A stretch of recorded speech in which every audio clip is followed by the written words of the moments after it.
So yan sa mga nag-request, paano raw maglagay o paano magkabit ng hazard sa ating motor. So bili ka lang ng ganitong hazard switch. Yan. So sa mga ganitong hazard switch, napakasimple lang maikabit ito. Or pwede kang gumamit ng hollow switch. So pag ganito yung switch mo, napakasimple lang. So itong gitna, yan. Ito yung common ng ating switch. So saan natin kukonek to? Sa may wire ng ating yung galing sa plus relay, yung letter L. Okay? So sa mga Honda, China brand na motorsiklo, gray yung pinaka main supply ng signal light or yung galing plus relay. So doon natin connect yan, color gray. Pwede na suksok or splice natin.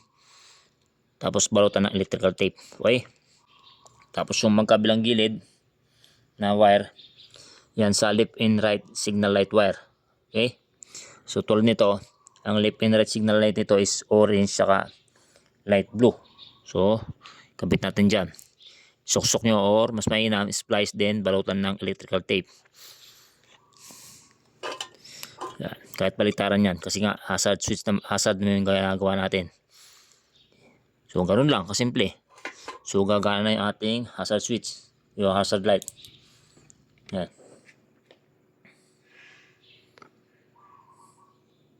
Patayin natin.